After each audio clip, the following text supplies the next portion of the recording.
We moved here when I was 5, so I have grown up in the Valley. We've lived in the same house not too far from here. Went through the entire Clovis Unified system, and yeah, it's been an incredible place to grow up, especially athletically. Clovis Unified is such a high performance, I would say, school district, and so it definitely challenged me all growing up to be involved with extracurricular activities.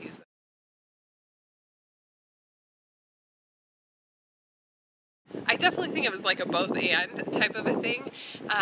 I definitely had a lot of energy as a kid, and so was in like a sport every single season. I had to do something extracurricular every season, and sports just seemed to be in my nature, and that was what I lent myself to, and that I had a competitive side in me, and so I found myself being pretty physical, and so naturally I gravitated towards the athletics field. I did track like for a year when I was in like 4th grade, but I did high jump, and they had this metal triangle bar, and so every time I landed on it, it hurt, and I didn't think it was fun, and so I was like, I'm not doing track. And I actually didn't do track again until March of my senior year of high school. So I joined track, did really well my senior year, enough that I went to a city college and kind of honed my skills and ended up getting a scholarship out to the University of Hawaii. And didn't do pole vault, did high jump, went back to the first love in 4th grade, did high jump and the heptathlon in college, and had gotten a job at Clovis East coaching high school, had come back to the Valley, got a job coaching at Clovis East, coaching high jump, and it was there that the pole vault coach, another one of those little instances that kind of changes the trajectory of your life, and really asked me like if I'd ever wanted to learn, and so I started learning and took to it pretty quickly. So I was 25 years old when I started pole vaulting.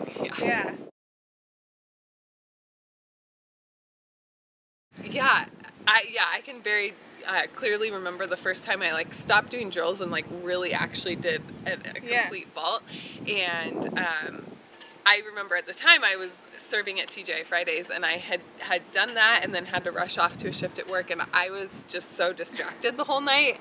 I felt really bad for my tables, but I had just kept thinking about pole vaulting, and had gotten off of work, you know, that night, and had a text waiting on my phone from the coach that said, for some reason I can't get it out of my mind, you pole vaulting, and so it was kind of there that the spark kind of grew into a flame, and then I was like, okay, there's got to be something here.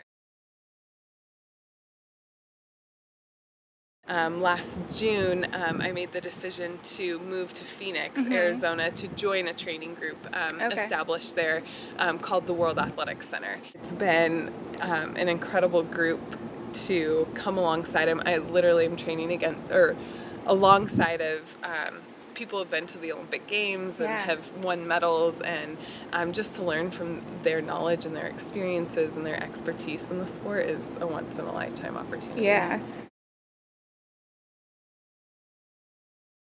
Everyone who's post-collegiate training has that vision and that dream, and they know that, you know, the percentage of people who actually make it are that 0.05%, but you're hoping to be one of those people, and so the next, step in my training and my goals would be to make an Olympic trials here in the U.S., and the next one is being held next June in 2016, so we're going to do everything we can and really give it a go and see if we can do that, and then in 2016 we'll reevaluate and see where we're at, and see if we're going to move on from there and continue on.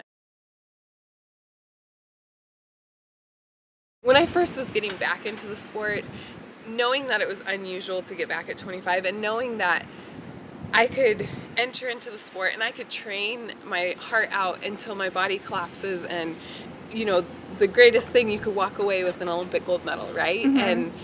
But then 4 years down the road, there's a new Olympic Games and a new medalist, and everything fades, and so I wanted something that was going to be lasting. I just started praying about it, like, God, how is that going to look? What does that look like? And especially, I mean, this was 4 years ago. It was in, you know, March of 2011 when I started the blog. but things were more and more coming online, and so I just thought, you know, what would it look like to start a blog that correlated what I was learning spiritually with what I was learning physically within the pole vault, and that's kind of what birthed the idea of SOAR. And since then, it's, I mean, the whole idea and concept has grown into more of an entire lifestyle, and it has grown into speaking opportunities that I've gotten to go into high schools and elementary schools and different public situations where I've gotten to talk about SOAR in particular. And SOAR stands for See, Opportunity, and Respond. And that's what I felt like God was teaching me in this whole pole vault journey. Was he laid this pole vault opportunity, and I had the choice whether I responded to it or not. And I took the leap of faith. It didn't make sense. It didn't make sense to the world. It didn't even make sense to my mind. But I took the leap of faith, and I said, yeah, let's go for it. And just watching opportunity after opportunity unfold from there, because I said that first yes. I'm just excited anytime you get a chance to like perform and to compete in front of your hometown crowd. The people who are my support system, they are the roots and the people who allow me to go and to train in Phoenix. Anytime I can come back and show them everything that I've been doing and putting my heart into for the last year is an incredible opportunity.